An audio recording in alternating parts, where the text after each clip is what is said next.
බොහෝ දෙනෙක් කියන මූලික කතාවක් තමයි අපි නිවසේ බහිර පූජා කීපයක් දුන්නා. නමුත් මේ බහිර දෝෂ ඉවත් වෙලා නැහැ කියලා බොහෝ තැන් වලින් බොහෝ දෙනා කියනවා.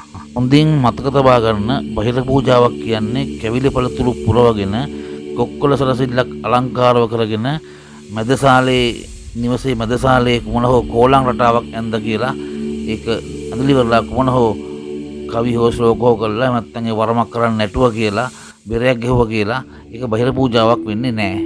බහිර දේවතාවා කියන්නේ නම්බුකාර දේවතාවෙක්. ඒ බහිරව දේවතාවා කියන්නේ අසුර ශක්තියින් මූලික වෙච්ච සුර අසුර යක්ෂ කියනා වූ කණ්ඩායම් තුනම මූලික වෙන දේවතා කොට්ටාශයක්.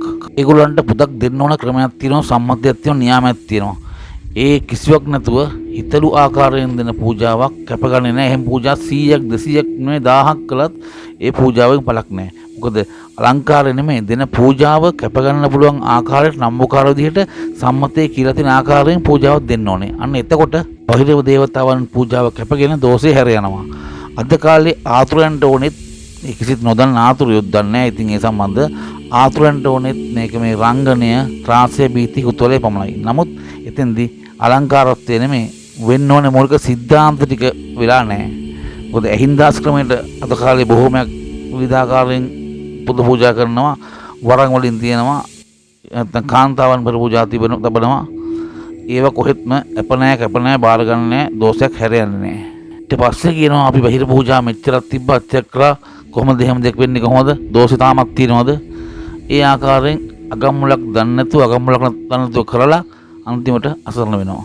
මේ භද්‍ර කල්පය තුල මේ ගෞතම ශාසනය තුල පමණක් නෙමෙයි ඊට පෙර තිබුණු කකුසන්ද කෝණාගම කාශ්‍යප කියනා වූ ඒ බුද්ධාශ්‍ර කාල කල්ප තුන තුලත් බහිරව සංකල්ප බහිරව උපත් තුනක් වෙනම තිබුණා. ඒ ආකාරයෙන් තමයි කියවෙන්නේ. සුද්ධ ලෙසින් පිරිසිදුව බහිර පුදක් ලබන්න සතුටින් බලා සිටින බහිරවයා බලාපොරොත්තු වෙන බහිරව පුදේ නියමයක් තියෙනවා.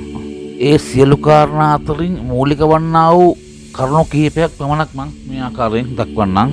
ඒ වගේම තව දෙයක් කියන්න ඕනේ මේ කතාව මේ වීඩියෝ මාලාව මේ කරන්නේ මේ පාරම්පරිකව එහෙම නැත්නම් මේ ශාස්ත්‍රීය හරියාකාර ඉගෙනගෙන ඒ කටයුතු කරන්නා වූ ඒ ගුරු ඇතුළු එහෙම නැත්නම් ඒ කට්ටඩි කියන්නා වූ මූලික গুপ্ত විද්‍යාවේ කාණ්ඩයන් ඒ පුද්ගලයන් මුල් කරවාගෙන නෙමෙයි.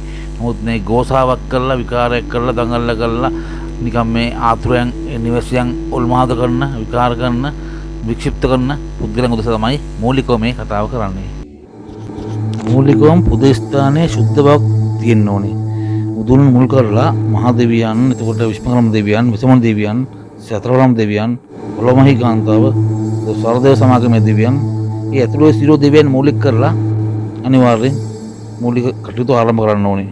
ඉන් පස්සේ ඒ පෙර කිව්වා වූ දෙවියන් හා ඒ මහා බල දෙවියන්ගෙන්, එතකොට අෂ්ට බල බහිරව දේවතාවන්ගෙන් මූලික අවසරයක් ගන්න ඕනේ. ගන්න ක්‍රමයක් තියෙනවා. නිකම් මේ අන්ලව් කරලා ගන්න බෑ එහෙම. එතකොට ඊට පස්සේ ඉතින් ඒ බහිරව ආරාධනාවක් යාදින්න කියන බහිර උපතක් බහිර පූජා උපතක් තියෙන්න ඕනේ. එතකොට බහිරව අෂ්ටක කවි මන්ත්‍ර ශ්ලෝක අටකොණ දසකොණ දෘෂ්ටිය බුද්ධ කැපකිරීම ප්‍රාර්ථනා හා ඉල්ලීම බහිර අනුමෝදනාව බහිරව පින්දීම. එතකොට සාමාන්‍ය බහිරවන්ට යන්න අවසර දෙන ක්‍රමයක් තියෙනවා. එතකොට බුද්ධ කැප කරනකොට ඒ ආතුරෙන් ලවා අටින් කියවා කැප කරන ක්‍රමයක් තියෙනවා. එතකොට ඒ අවසානයේ බහිරව කටයුතු නිම කරලා සිරසපාද ආශ්‍රි සෙත්පතල ඔයගේ බොහෝමයක් කාරණා තියෙනවා. මම කෙටියෙන් කිව්වේ කාරණා කීපයක්. ඒ කියව නොකියු කාරණා බොහොමයක් තියෙනවා. යත්ත දලද සෙන්දෙන් බහිරව උපත අසංගද බෝලක්ෂන්තු ආඩයි බෝ වේවා වඩුලයි බෝ වේවා මාබ්‍රක්වයි බෝ වේවා. පෙර සම්මතය නොමසුන පාරම්පරික යන්ත්‍ර මන්ත්‍ර ගුරුකම්